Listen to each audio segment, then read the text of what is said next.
అందరికీ నమస్కారం. Welcome to IT media. నేను ఈరోజు ఆంజనేయ రాజు గారి హెర్బా వ్యాలీ ఫామ్లో అయితే ఉండడం జరిగింది.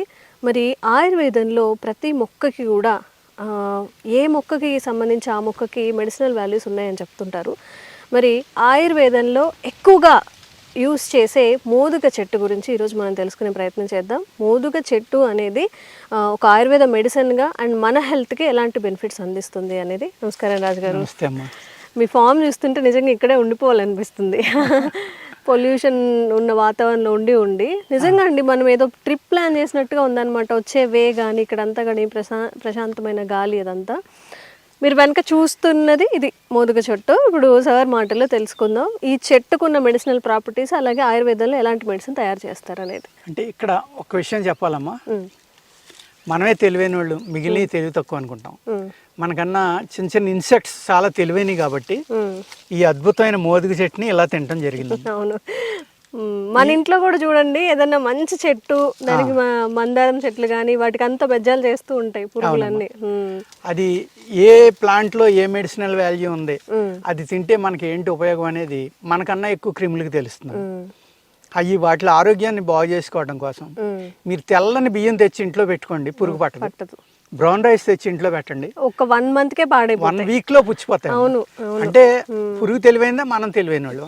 అంటే బ్రౌన్ రైస్ లో ఫుడ్ ఉందని తెలుసు కాబట్టి అది పురుగు పడతాను. తెల్లది ఎందుకు పనిచేయదని దాన్ని తిందది, అంటే అది ఊసేసింది, మనం తింటున్నాం. అర్థమైంది కదమ్మా. అంటే బ్రౌన్ రైస్కి వైట్ రైస్కి ఉన్న డిఫరెన్స్. ఆ విధంగా ప్రకృతిలో ప్రతి దానికి తెలుసండి. రేల చెట్టు అని ఉంటుందమ్మా, దాని యొక్క కాయ లోపల గుంజు తీయగా ఉంటుంది, చాలా బాగుంటుంది. ఎలుగుబంట్లు, బ్లాక్ కలర్ చింపాంజీలు, తుమ్మ కాయలా ఉంటాయి, పెద్ద పెద్ద పొడవుగా, అదే పెద్దగా ఉంటాయి, రౌండ్ గా ఉంటాయి. చింపాంజీలు, కోతులు, ఎలుగుబంట్లు పొట్టలో బాగాలేదు అనుకోండి, గబగబా చెట్టు దగ్గరికి వెళ్ళి ఆ కాయ తెంపుకుని ఆ గుంజు కొంచెం తింటాయి, అంతే. అక్కడే ఫ్రీ మోషన్ అయిపో, మొత్తం పొట్ట శుద్ధి అయిపో. ఎంత విచిత్రం చూడండి. మరి ప్రకృతిలో ఎవరు నేర్పారు అది? మనకు మళ్ళీ పాఠాలు నేర్చుకుంటున్నాయా, గురు శిష్య సంబంధం ఉందా? ఏమీ లేదు, అన్నిటికీ తెలుసు. పోనీ దాని తల్లి దానికి చెప్తుందా ఈ కాయ తిని పొట్టలో బాగున్నప్పుడు? అది లేదు.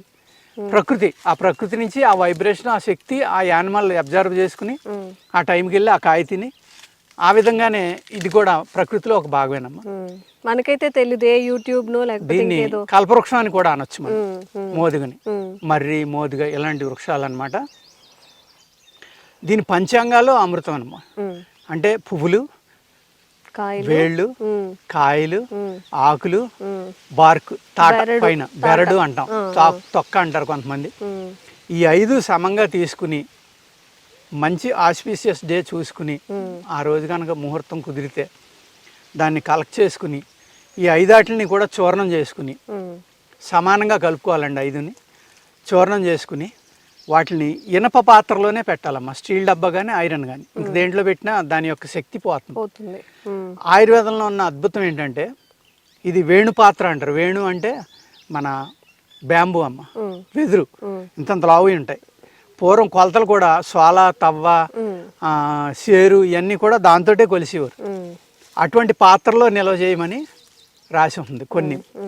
కొన్ని ఇనప దాంట్లో, కొన్ని గేదె కొమ్ములో, కొన్ని ఆవు కొమ్ములో, కొన్ని నేతి పాత్రలో, కొన్ని గాజు పాత్రలో, ఇలాగా అనేక రకాల నిల్వ చేసే సిస్టమ్ కూడా ఆయుర్వేదంలో అంత విపులంగా రాయటం జరిగిందనమాట.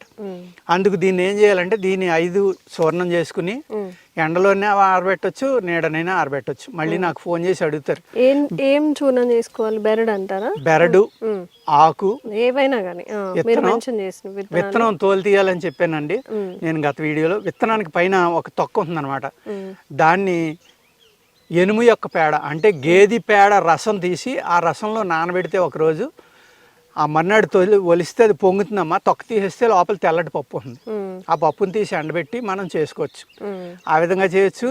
లేదు ఉసిరి రసం కానీ, మేకపాలు కానీ, ఆవు పాలు కానీ వాటిల్లో ఒకరోజు నానబెట్టి మర్నాడు తీసి తొక్క తీసి అప్పుడు మెడిసిన్గా చేసుకోవాలి. మిగిలిన శుద్ధి అక్కర్లేదమ్మా. తాట ఇవన్నీ కూడా ఆకు, తాట, వేరు, పువ్వు తీసుకోవచ్చు. ఒక్క విత్తనాన్ని మట్టికి పై తోలు ఉండకూడదు. ఇలా 5 కలిపి మీరు నూరుకుని దాన్ని సన్నటి చూర్ణం చేసుకుని ఆ చూర్ణం ఆవు పాలతోటి తీసుకోవాలమ్మా. నేను దీని మీద ఇంకొక 2-3 వీడియోలు చేయడం జరిగింది. ఆవు పాలతోటి అంటే ఇండియన్ కౌ మిల్క్ ఏదైతే మోపురం ఉంటుంది, హంప్ అంటాం మనం, ఆ మోపురం ఉన్న ఆవు పాలతోటి మాత్రమే ఈ మెడిసిన్ తీసుకోవాలండి. ఇలా ఉదయం సాయంత్రం తీసుకుంటా. దీన్ని తీసుకోవడానికి ముందర ఒక 10-15 రోజులు శరీర శుద్ధి అని ఉంటుందండి. ఆ శరీరాన్ని శుద్ధి చేసుకుని ఈ మెడిసిన్ కనుక మీరు 21 రోజు మినిమం తీసుకోవాలమ్మా. పాలు అన్నం మాత్రమే ఆహారం తీసుకోవాలి. అది కూడా న్యాచురల్గా పండిన బ్రౌన్ రైస్ అయితే ఆ పాలలో ఉడకబెట్టుకుని ఆహారంగా తింటే అద్భుతంగా పనిచేస్తుంది. కావాలంటే కొద్దిగా చక్కెర, తేనె. భయంకరమైన వేడమ్మ ఇది. వేడి శరీరాలు తట్టుకోవడానికంటే ఏదైనా మనం 100 ఏళ్ళు బతికేది 150 ఏళ్ళు 200 ఏళ్ళు బతకాలి. ముసలోడు మళ్ళీ యవ్వనం రావాలంటే కష్టపడకుండా రాదు. అది కూడా ఎలా అంటే ఆ మూలికలో కూడా ప్రాణం ఉంది, అమృతం ఉంది. ఆ అమృతం మనకు ఉపయోగపడాలంటే దానికి దండం పెట్టుకోవాలి. అందుకనే మేము అటువంటి మూలిక కలెక్ట్ చేసి ముందర ఓం అమృతోద్భవాయ అమృతం కురితే స్వాహ అంటాం అని దండం పెట్టుకుంటాం.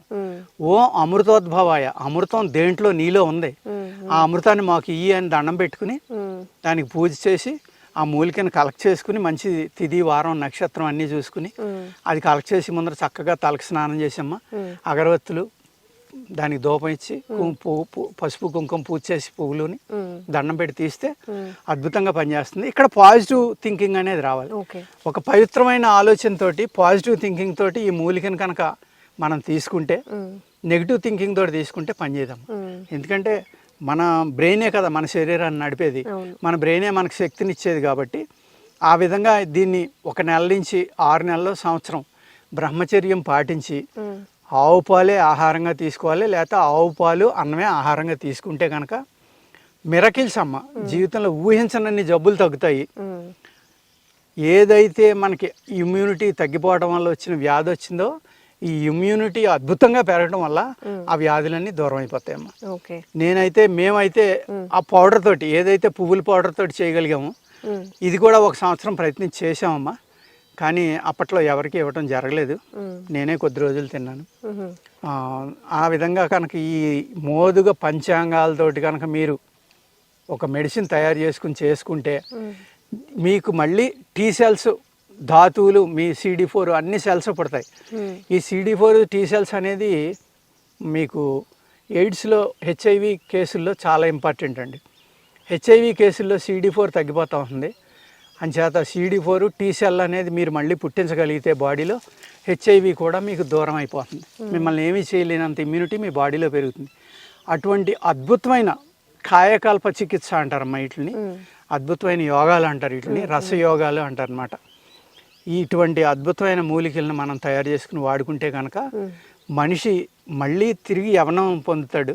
స్త్రీ పురుషులు ఇద్దరు కూడా ఎవరైనా సరే మళ్ళీ యవ్వనం వస్తుందమ్మా. అనేక రోగాలు తగ్గిపోతాయి. అందుకనే దీన్ని అమృతం అని ఒక కల్పవృక్షంగా నేను మోదుగని చెప్పడం జరుగుతుందండి. ఓకే సార్, ఇప్పుడు మీరు చెప్పిన విధానం అంతా అందరూ తీసుకొని చేసుకోలేకపోవచ్చు. ఈ మోదుగ చెట్టు కానీ పువ్వులు కానీ సంబంధించిన ఏదైనా అలాంటి మెడిసిన్ మీ దగ్గర అవైలబుల్గా ఉంది? పువ్వులది ఉందమ్మా, పువ్వులది చేసాము, ఇప్పుడు చేస్తానే ఉన్నాం. పువ్వులు కూడా మీరు ఇప్పుడు ఏవైతే బెనిఫిట్స్ చెప్పారో అవన్నీ కూడా పువ్వుల్లో కూడా ఉంటుంది. అలాగే మీరు గింజలో ఉంటుంది, పంచాంగాల్లో ఉంటుంది. ప్రతిదీ ఈవెన్ ఏమీ అవలేదు, మీకు సీజన్ అంతా దాటిపోయింది, మీకు కాయలు లేవు, పువ్వులు లేవు, విత్తనాలు దొరకట్లా, ఏమీ దొరకపోయినా ఉత్త ఆకులు కోసుకున్నాము, ఆరోగ్యంగా ఉన్నాయి. అవి చూర్ణం చేసుకుని ఆ ఇనప పాత్రలో పెట్టుకుని నేను చెప్పిన విధంగా తింటే 100% రాకపోయినా 25 to 50% రావడానికి ఆస్కారం ఉందమ్మా. అలాగే నేను బెరడు పంచాంగాలు తీసినప్పుడు బెరడు అని చెప్పాను కదా, ఆ బెరడు ఒక 2 అంగుళాలు వెడల్పుని స్లోగా కిందకి తీయాలమ్మా. అంతే తప్ప బెరడు తీయమన్నా అని చెట్టు చుట్టూరు తీసేస్తే చెట్టు చనిపోతుంది. అటువంటి పొరపాటు ఈ అమృతాలు కాబట్టి ముందు తరాలకి ఈ చనిపోకుండా పోషించి అందించాలమ్మా. మనం తెలిసి తెలియకుండా సార్ చెప్పాడు మొత్తం బెరడు తీసేద్దామని అమ్మేసుకుందాం అనుకుంటే ఆ చెట్టు చనిపోతుంది. చనిపోతే ముందు తరాల వాళ్ళు మోదీ చెట్టు గురించి హిస్టరీలో ఉంది, ఎక్కడ ఉంది, ఎలాగా అని అడిగితే మనం సిగ్గుపడవలసిన స్థితి వస్తుంది అనమాట.